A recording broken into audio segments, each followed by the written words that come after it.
this beauty right here. Your very own bat box terrarium thing. I hope that you have some dried flowers or such. And yeah, let's get on it. Well, friends, sometimes mistakes happen, and I did not press record when I started this video. So, fuck. I will just explain to you what I did, as if you were here the whole time. Alrighty then. This is my curio box. You could use anything you want, but this is what I chose. It's probably from Hobby Lobby, but I got it at the vintage store. I probably paid too much for it, but it's pretty. So if it's pretty and you like it, buy it.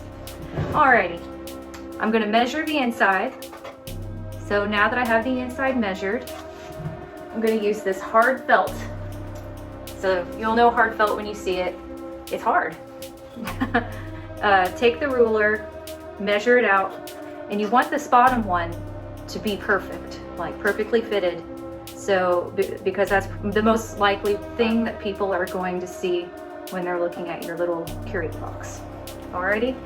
So once you have that done, you're gonna cut this out. You're gonna take whatever kind of pretty fabric you like. I'm using this purple kind of stretchy velvet that my sisters had given to me a long time ago. And I took that, I put the felt on it, and when I cut out the felt, I made sure that I left enough space for the felt piece to come behind, like that. And I fabric glued everything down, and instead of using like a paintbrush like I normally do, because I destroy every paintbrush I've ever had, I'm kidding. No, that would not be true. I wouldn't have any paintbrushes left. But a lot of the bigger paintbrushes I own always get ruined by fabric glue because it just doesn't seem to want to come out. So I used a popsicle stick to spread the glue around. And now that I have everything like cut out, I have books on top of it, pressing them, so that way the fabric glue will take and we'll have nice pieces to work with that aren't all like not glued down and whatnot, because this stuff does kind of tend to soak up the fabric glue a little bit, so be very liberal with that fabric glue. Also, I wanted to note that when I measured this out, I actually took this stuff instead of taking my measuring tape to do it. I took this and some clips and whatnot and held it down. So I took it all around the outside, and if you have one that's super curvy like this, you'll definitely want to do that. And I clipped it down so that way I would know just how much of the stuff I would need, because it can be kind of tricky, and sometimes it does allow for like a little allowance. So if you didn't have enough materials or whatever, you could probably get away with like maybe an inch or so less of stuff, because nobody's gonna really notice if these aren't filled out, but it would be nice if they were, because it will look pretty. Anyway, that's that, and now I just have to wait for everything to dry. I'm probably gonna pull out this baby right here and blow dry it down some, and I will be back. Oh yeah, and by the way, it is okay if the seams behind these are not perfect, because we're just going to cover them with flowers anyway. Also, for the inside of the curio cabinet, you definitely want both sides of this to be covered with the fabric. Just put the side with the seam on the inside. And you can see where I screwed up. I had to like add extra fabric to the center, because you don't want any of that white there showing. Anyway, yeah, shit happens. It's okay.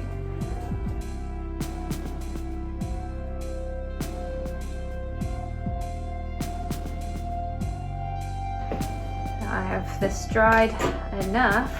Don't need it like super dry. Just need it dry enough that I can get it in here and it doesn't just fall apart. You prepared for the scary part? I don't even know if I am. I have decided that in order to anchor this stuff down in here and it not just, you know, droop over time, that I'm gonna Gorilla Glue this in there.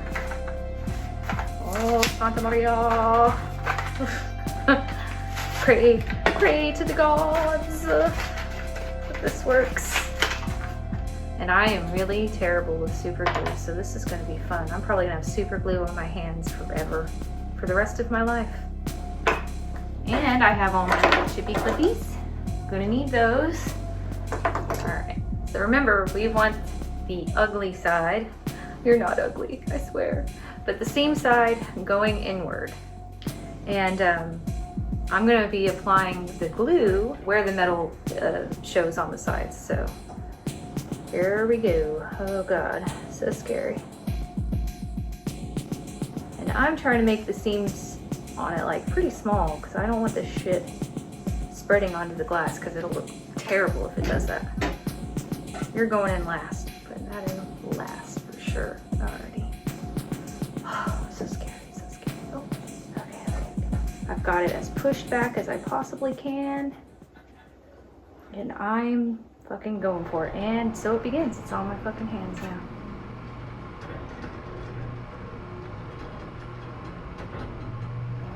Ooh, smells nice.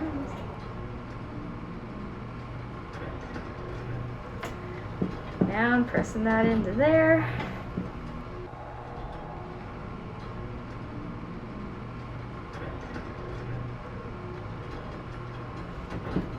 Okay, I'm also going to anchor it here.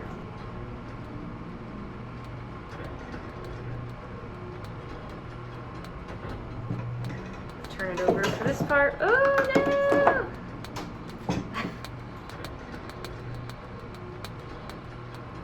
Yeah, clip it real good. Clip it so nice.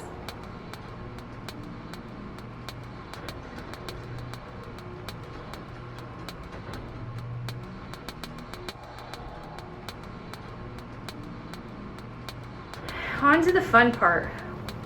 For extra added security,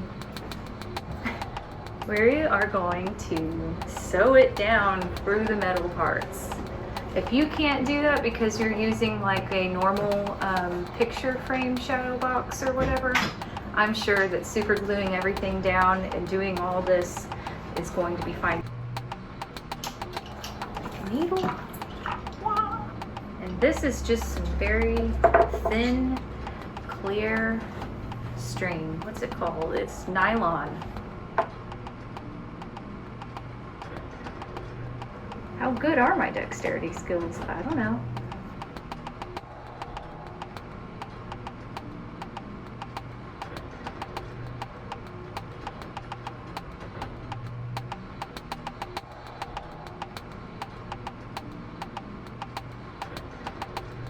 Everything's been sewn down very painstakingly. Gotta clean this glass. And this will be the last time this glass is ever clean.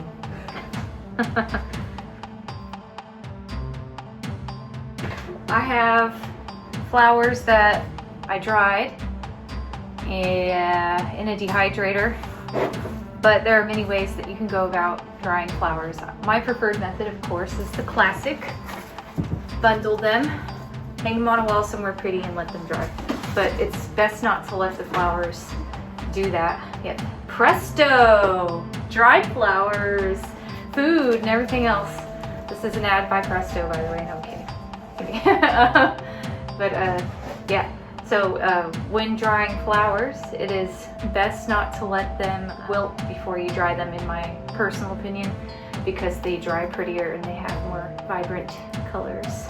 Also, drying them this way, the color that you're going to get is going to be a little less vibrant than, let's say, drying them in the dehydrator, where they're all like really peaty and the same. But these are also really pretty to me too. I like that dusty old grandma flower look. The first thing that I like to do with dried flower, anything, I have a lot of like dried flower stuff that I've made. I kind of try to get an idea of what kind of bouquet I would make. and I'm going to separate each flower by what type they are. And I have a shit ton here. This would be really fun to do with some flowers that are sentimental or whatever. These are sentimental to me. I picked them out. My husband bought them for me. Oh, maybe you have some, I don't know, Valentine's flowers, or maybe you have some anniversary flowers or a wedding bouquet that you're willing to cut up. I was really kind of surprised at using the dehydrator. I hadn't ever done that before, and these came out so quickly and so beautifully. I was just amazed. I was like, you're kidding me. But you do kind of have to keep your eye on them, otherwise they will. I did leave these in there a little too long, and it started to make a smell. I was like, so separating. I guess I could have done this before making a video. I don't know. But I'm certain I have more flowers than I need. I've got these guys, I don't know what the fuck they're called. Obviously these are some kind of pretty little pink rose. It's like $8 a bouquet, it wasn't too bad. I don't think these grow in the wild, but they remind me of something that would be, and I really like wildflowers. And of course they're in the middle of fucking winter, so that is not really an option to go out and forage for fresh flowers, because if that were the case, I definitely would have. And before I put them in the dehydrator, it's pretty obvious I cut them. So I made sure that they weren't too long, otherwise we are going to have a hell of a time gluing them down. I've got scissors, little kids scissors. And my goal is that the bottom of this be kind of like level, and then it goes out a little bit with the flowers. Like, you want to kind of have an idea of what shape you want to go for. So I'm hoping that I can make like some kind of ovalish type shape, but the bottom is like going to be working up towards something. So that is what I'm going to do. I'm thinking that I will lay things out first to kind of get an idea of what it's going to look like before I place it inside. And the great thing is that when you're hot gluing the flowers together, they just start kind of hot gluing on top of themselves. So it'll look very nice.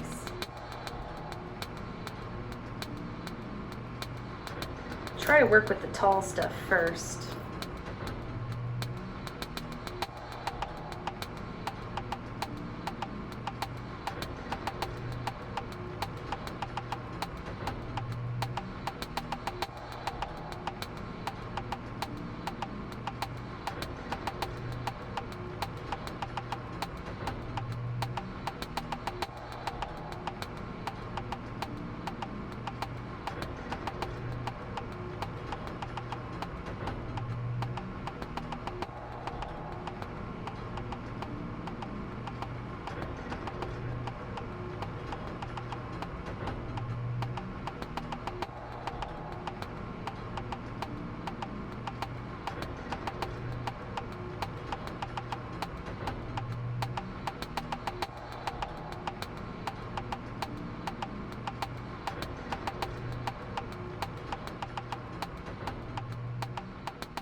Where did that bat go?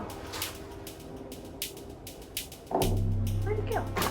So the whole point of this thing was not just for flowers that you have around or that you foraged for, but also because I wanted to create one of these bat terrariums that are so popular right now, and I wanted to do it myself. Yeah, this guy I purchased at a local store. I just want to say that I hope that he was sourced in a sustainable way, but I don't really know. But it's too late now. He's purchased, he's dead. That's what, you know, but in the future, with the things that I get, I will do my part in making sure that they're sustainable. But I was not aware at the time when I did purchase this. So now we have to determine what length do we want him to rest at. And I'm using a magnet because there's just no way to sew that into there and make it look nice. It's not possible. Flip this, pop that magnet in there. Boom, there we are, it's done. I'm not messing with it anymore. Okay guys, you ready? There it is. The bat box. You can see the inside.